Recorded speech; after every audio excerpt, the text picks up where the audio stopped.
Fortunately سچ یہی ہے کہ اپنے لوگوں کو یقین دلانا یا یقین کرنے پر مجبور کرنا ظاہر ہے آسان ہے، لیکن غیر ملکی انویسٹرز کو یقین دلانا ظاہر ہے تھوڑا سا مشکل ہوتا ہے۔ اور چین بلا شبہ پاکستان میں چھوٹی موٹی سرمایہ کاریاں، چھوٹے موٹے پروجیکٹس جو پہلے سے کنٹینیو تھے ان کو کنٹینیو رکھے ہوئے ہے۔ اور جو روڈ اینڈ بیلٹ انیشیٹو ہے جس حصے کا چین کو فائدہ ہے وہ تو 100% تیزی کے ساتھ جاری ہے۔ یعنی چین کی بندرگاہوں کو پورے پاکستان کے ذریعے سینٹرل ایشیا سے ملانا، اور یہ جو سڑکوں کا جال شال ہے اس سے ملانا، یہ پروجیکٹس تو جاری ہیں جس کا چین کے ٹرکوں کو بہت فائدہ ہوگا۔ لیکن اگر ریل ہماری جدید ہو جائے، جو انگریز کے زمانے کی پٹڑی ہے وہ پٹڑی اب صرف پاکستان میں ہی رہ گئی ہے، وہ اب کہیں نہیں ہے۔ ایران کے ذریعے سے اگر ہم تجارت کرنا چاہیں، ایران اور ترکی تک اگر ہم تجارت کرنا چاہیں، جو کہ بڑے سال سے ہمارا خواب ہے کہ ہم ایران، عراق، شام، ترکی تک ریل کے ذریعے سے اپنے ملک کو ملا سکیں اور آگے روم تک جا سکیں،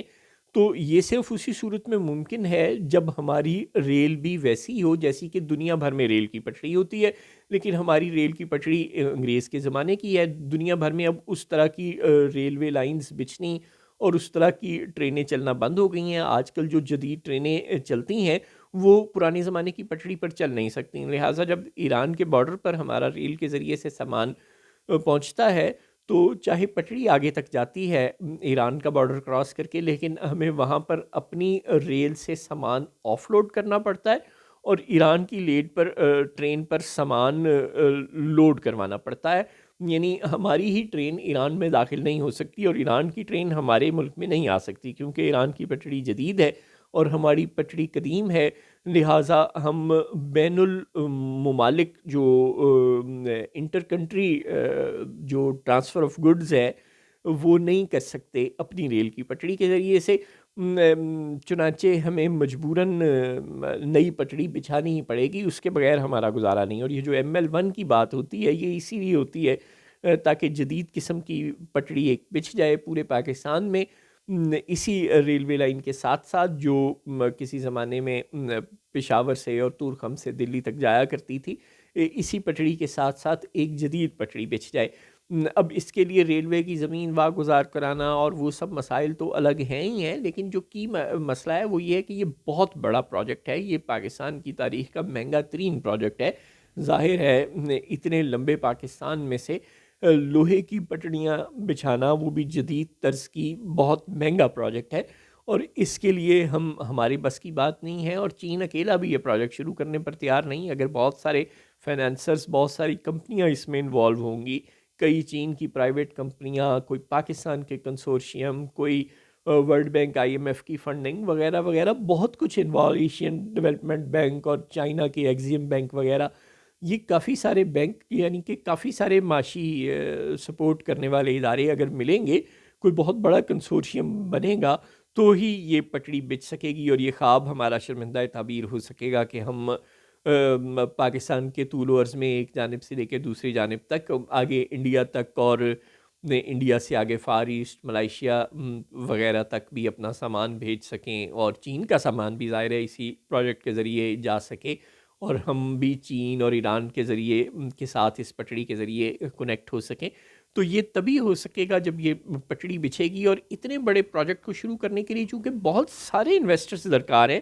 اکیلی چینی حکومت یا اکیلی کوئی 2-4 اسٹیٹ اونڈ چینی کمپنیاں یہ کام نہیں کر سکتی، اس لیے اتنے سارے سرمایہ کار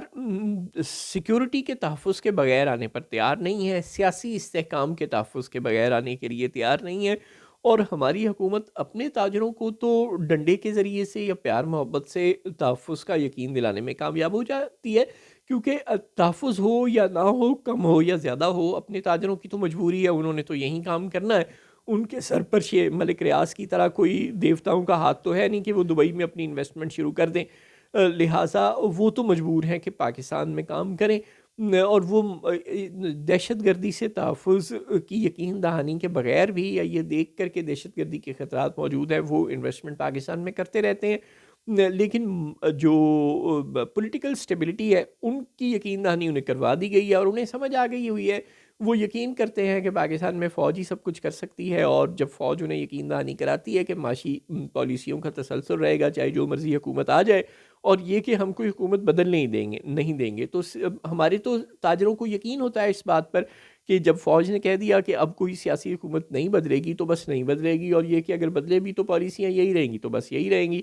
تو لیکن باہر کی دنیا کو یہ بات سمجھ نہیں آتی، وہ کہتے ہیں کہ یار تم پھر الیکشن کیوں کرواتے ہو، تمہارے ملک میں ماشاء اللہ نہیں ہے، اگر کل کو کوئی وزیر اعظم اڑ گیا تو کیا بنے گا؟ اور جب عمران خان یا فضل الرحمان یا آزاد کشمیر کے لوگ اسلام آباد کی طرف مارچ کی بات کرتے ہیں تو باہر کے انویسٹر ڈر جاتے ہیں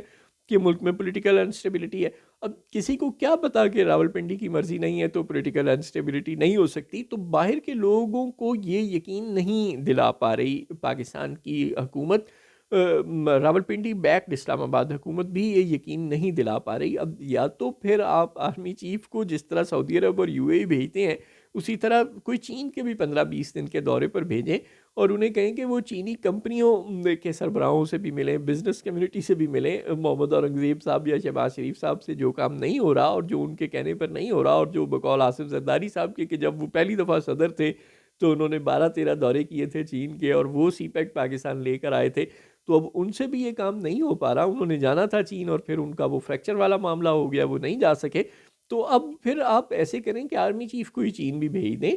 ظاہر ہے جب سارے کام وہی کر رہے ہیں اور ملک وہی چلا رہے ہیں تو یہ کام بھی انہی سے کروا لیں تاکہ کم از کم انہیں یقین دہانی ہو کہ پاکستان میں پولیٹیکل انسٹیبلٹی نہیں ہے، اور یہ جو مارچ شارچ اسلام آباد کی طرف آتے ہیں یہ ٹوپی ڈرامہ ہی ہوتے ہیں۔ آرمی چیف جا کے انہیں یقین دلا دیں کہ ہمارے پاس ایک شخص محسن نقوی ہے جو سیدھی گولیاں چلوا کر کسی بھی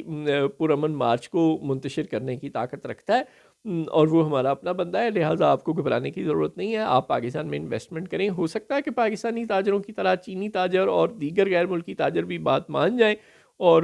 ML1 پروجیکٹ شروع ہو جائے، اور پاکستان کو ایک بہت بڑا معاشی فائدہ جو ہو سکتا ہے